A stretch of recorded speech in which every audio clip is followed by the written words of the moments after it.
Hi everyone, it's Grant Abbott speaking.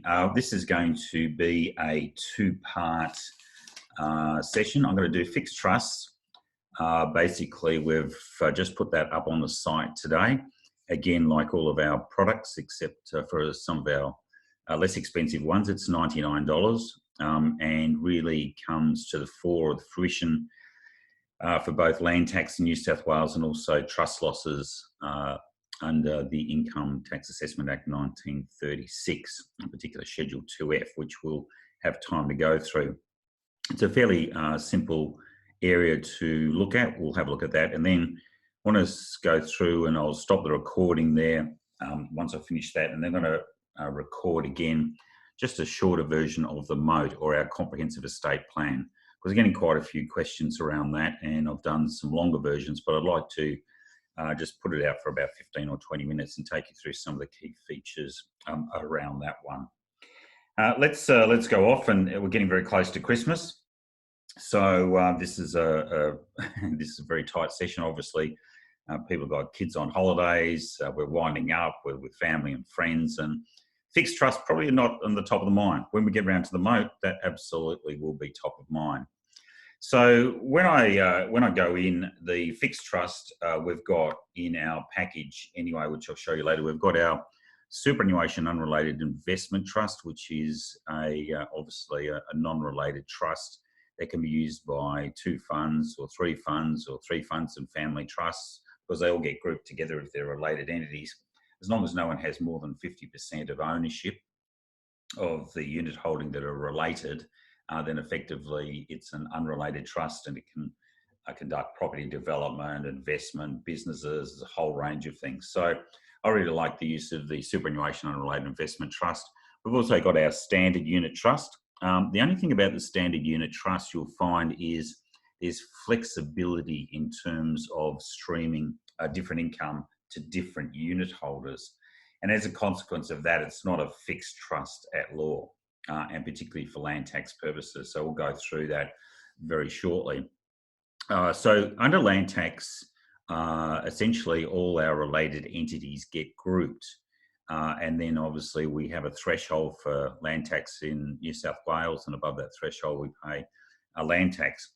Now, one of the exclusions is if the underlying property is residing in a fixed trust. That doesn't get grouped under the related entities. So it's fairly popular. We've had quite a few requests for the fixed trust in New South Wales. And again, we move with the times, and certainly we're providing that for you. The key terms we're going to have a look at come under the general provisions. Also, you'll find I'll go through the legislation just briefly in relation to carry forward of tax losses. And inside a trust, you'll find there is a general exemption for a fixed trust. So if either of those really apply to your clients, then effectively you can, obviously, if you're looking at doing that, you use a fixed trust. Just be careful though, you can't change a non-fixed trust to a fixed trust. You can, the only problem you might have is there's potentially a resettlement, because you're fundamentally changing the terms and conditions. But if you're comfortable with that, then that's a-okay.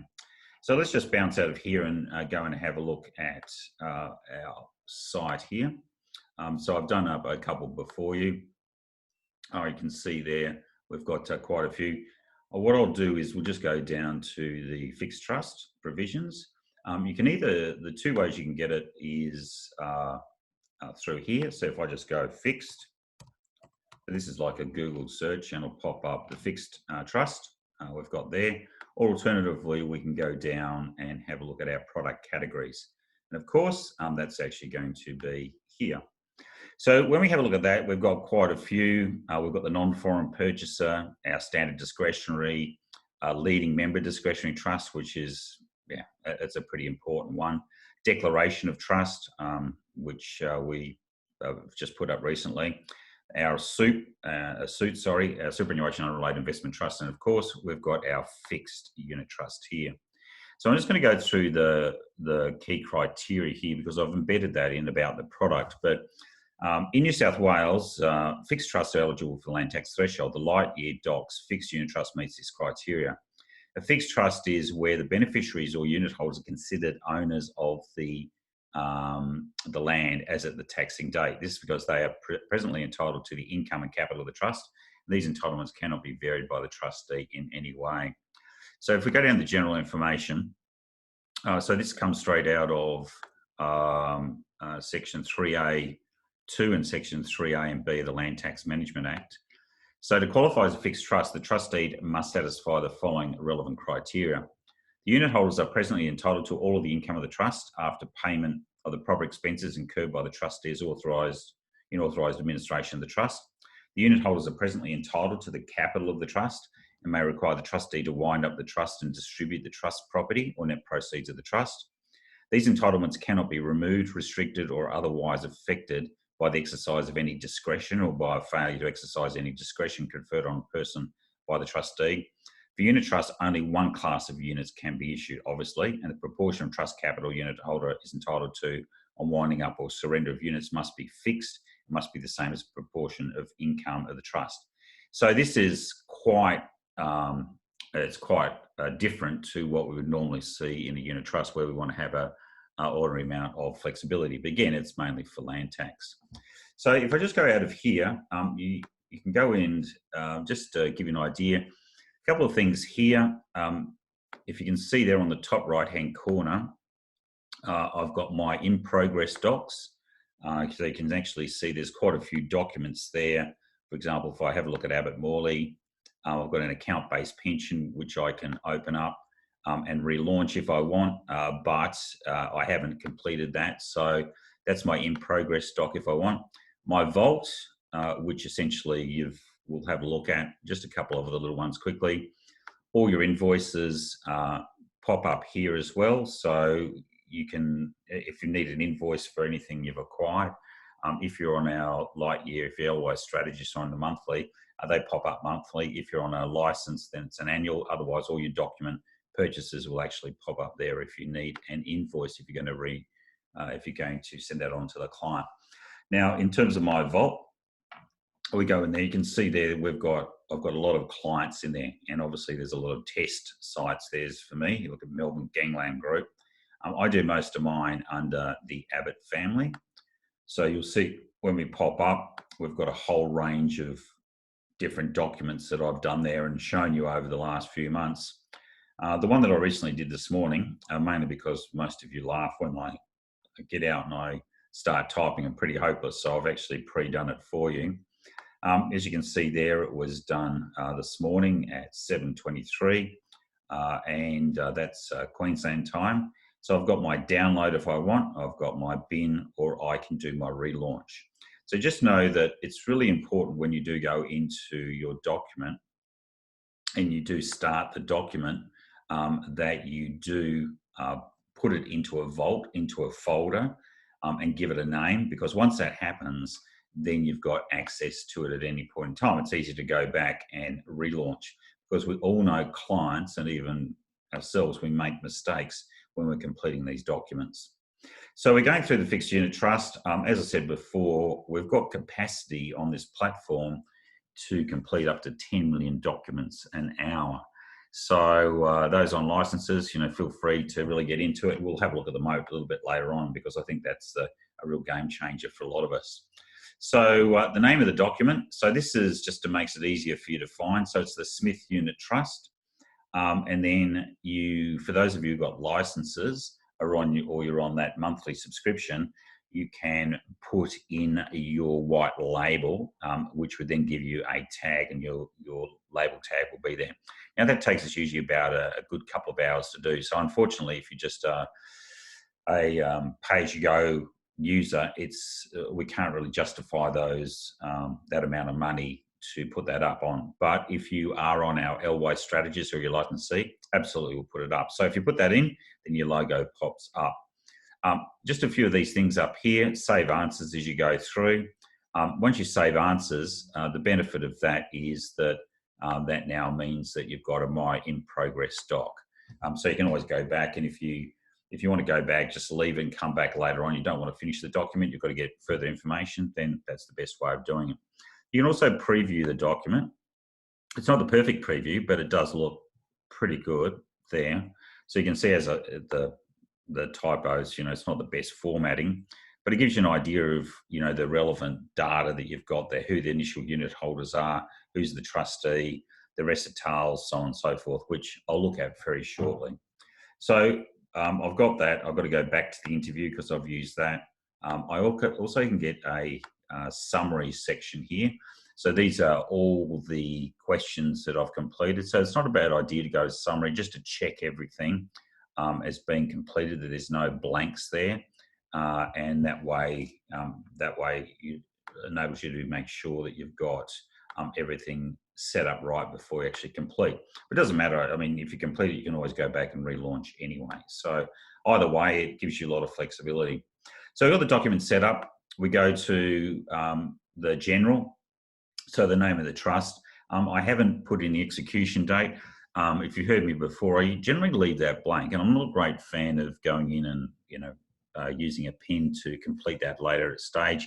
If I know the client is coming in, or if they're coming in the morning, I prefer to go back and relaunch it. And let's say we've got Mr. Smith coming in this morning, so we put in there the 12th of the 12th, 2019.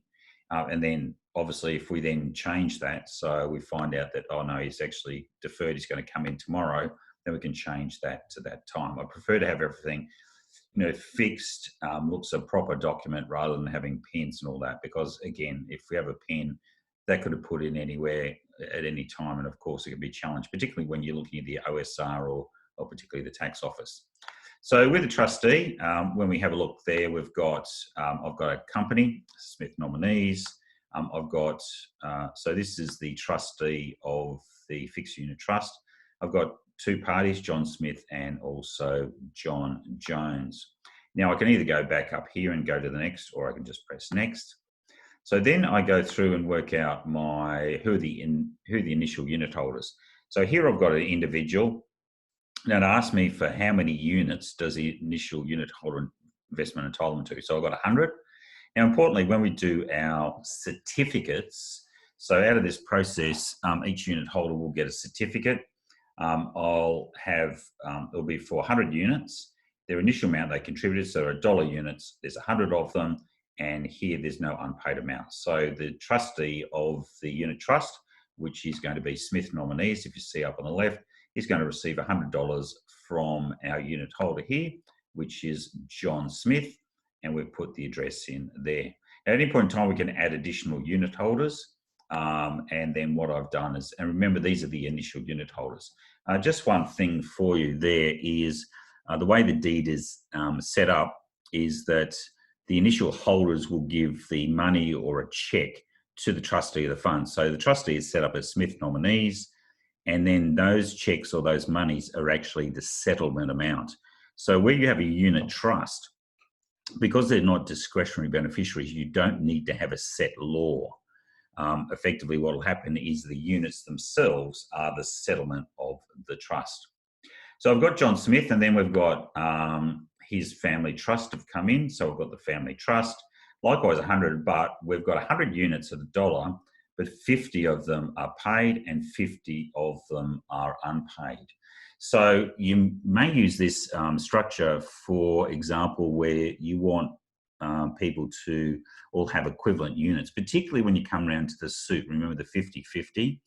One party might have a lesser amount of cash or ability to pay for those units at that time. So what they'll do is you can put in unpaid amounts there. So they still get the same amount of units. This is the key criteria, but the amount that's paid, the amount that's unpaid, that unpaid is an entitlement that I'll have to, if something happens to the fund, then there's recourse by the trustee as against the unit holder. But again, I wouldn't leave that unpaid for too long. Now, the next one I've got is a separate party, and I've got the Jones SMSF. They hold 300 there. So this may well be, in fact, better off to be used as a suit. The only problem with a suit is that it is not a fixed unit trust. So I could go ahead and if I go down and, particularly in this instance, so sorry about that. If I could go down here and say, okay, well, what I'd prefer is, I think I've got a superannuation. I could use a suit. So I go down to my product categories, go down to my trusts, and then from the trust, I could use a suit. Now that'd be perfect again, because when I go back to this particular issue here, when I go back to here, I've got 50%, which is held by an independent SMSF. But the problem about that is if they're just buying property, then it's going to be caught up for land tax purposes if I use a suit. Here, it's not going to be caught as such because it is a fixed trust, if you understand the difference between the two. So I've got the Jones family SMSF, and then we've got the meeting there. So I've got the initial directors or trustees are John Smith and John Jones, which were the directors anyway, and then the chairperson is John Smith. So again, I could save the answers, I could go and preview it, I could actually check all the answers there. But as I said, my preference is to rip through these things pretty quickly. It only takes a minute, and then produce the document. And then if I want to, I can always go back into the relaunch and change. For example, let's say that we find out the Smith Family Trust has actually got the wherewithal to pay the full amount for the units, so we can go back and get rid of the unpaid amount. But at this present point in time, I've produced the fixed unit trust. And you'll see I was dealing with Wendy Lenoble today about SMSF wills.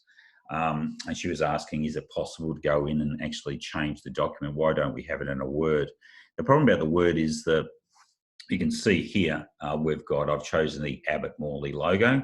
So it's signed off by the legal firm Abbott-Morley. The issue is if we gave you the Word document, you started to make changes, then we can't provide you with that legal sign-off. So if I go down here, again, you can see prepared by TGA Legal, trading as Abbott-Morley, and it gives you all the details there.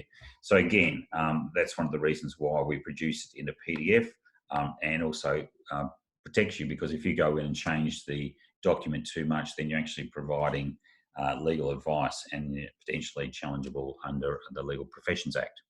Anyway, we go down to the fixed unit trust deed, the Smith Fixed Unit Trust. There's the date. We've got our initial unit holders, 3 of them there, as we saw. We've got John Smith and John Jones as directors of Smith nominees. Basically sits there. And again, you can see here, this is really important. Can everyone see that? Is the initial unit holder has paid the initial amount to the trustee to settle and establish the trust on the terms of this deed. That is why you'll see, it's quite strange, you'll see on a number of other unit trusts that you need to put in a set law. But here, as I said before, the money's being used by it makes sense, doesn't it? The money's being used to acquire the units, effectively a settlement in trust law anyway. So the trustees agreed to act as trustee of the trust to hold all monies. Provisions of this deed apply to bind the unit holders. The unit holders may include trustees of SMSF. The trust is a fixed unit trust for land tax and other purposes, as unit holders are presently entitled to the income and trust of the capital. I've also got up here, which is good for those of you who may look at these, the trust loss provisions.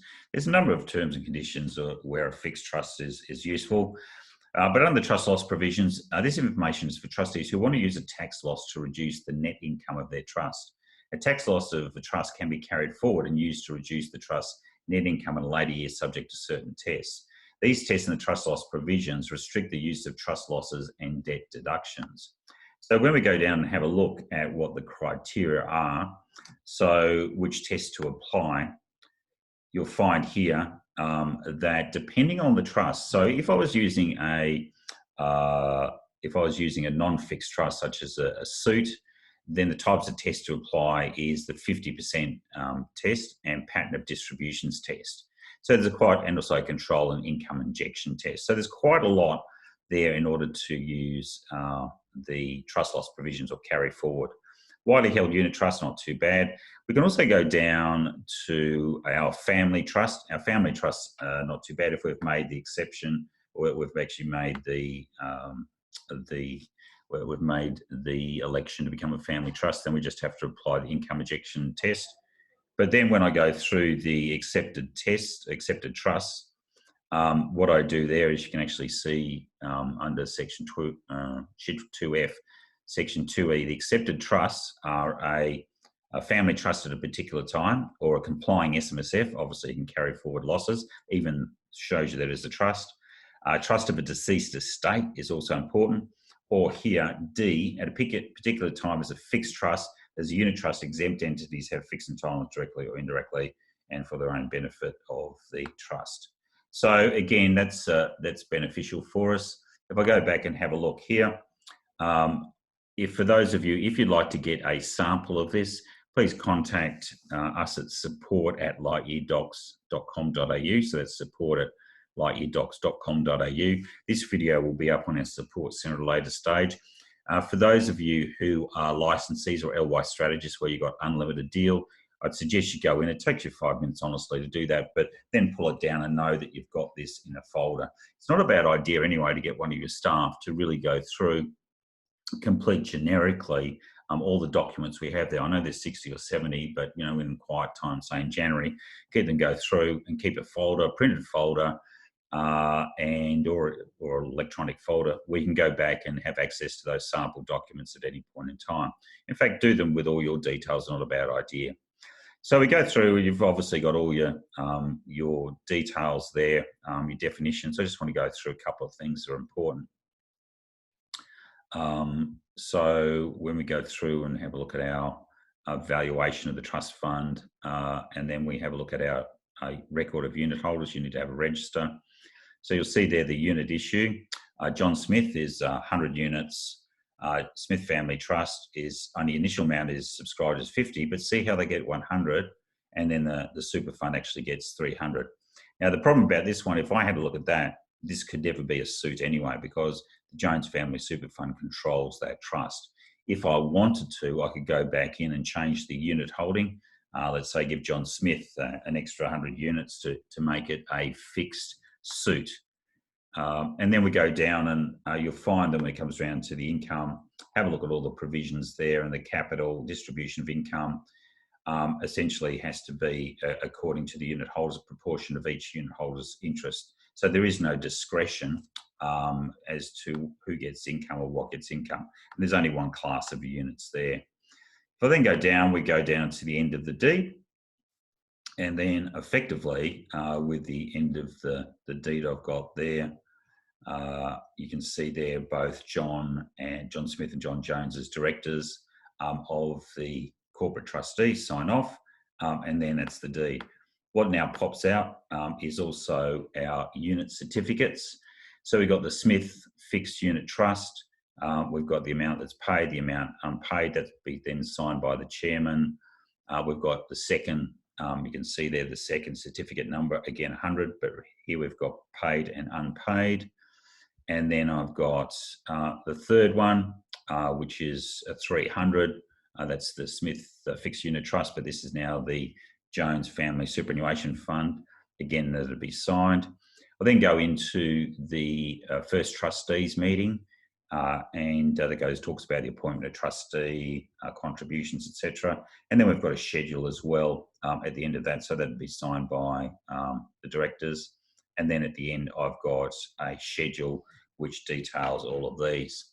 So as I said before, if this was a suit, then I've got a wee problem there because the Smith Family SMSF holds 300 compared to, the Jones Family SMSF holds 300. So what I'd do is I'd work out, oh my God, I've made a mistake here. And that's potentially going to create, obviously, in-house asset issues. So I can relaunch, go through the process. This will pop up for me. And then I'll say, okay, well, I want to go. I don't have to go through the whole process. I've got to initial unit holders. And then what I'll say is, okay, so rather than individual, I might go the Smith Family Trust. I'm going to give it 200 units. Again, 50, but 150 unpaid. So there hasn't been any change to the original contribution, but what we do is we go there, we finish it, and then the new document will pop up. So let's hope that this works. We've got the old fingers crossed. But again, it's a very intuitive sort of system, enables us to go back. And again, I could have gone through the process of saving the answers, putting it in my not yet complete, but we should be able to see that when I go down to the unit holders. Remember, we had a look at the units, the initial unit holders. So you can actually see there, we've got the initial amount, we've got the units. Now it is a fixed suit. And I'd want to go down and check, obviously, go down and have a look at the unit holders. So that's okay, 100 there, and the next one should change. So you've got 200 there, 50 paid and 150 unpaid. I'll go down and check the schedule again at the end, and that'll pop up exactly the same. So again, I've changed it there from an investment, which for the Jones Super Fund, it would have been okay from a land tax perspective, but effectively it would have been an in-house asset. So by tweaking it a little bit, going back and using the relaunch facility, would have been okay. So that's the fixed trust. This video will be up on the support centre, which you can find here. So the Strategy Support Centre, come up on our webinar and training videos later on today. What I'm going to do is I'll just stop this recording. And if you've got any questions, again, support@lightyeardocs.com.au.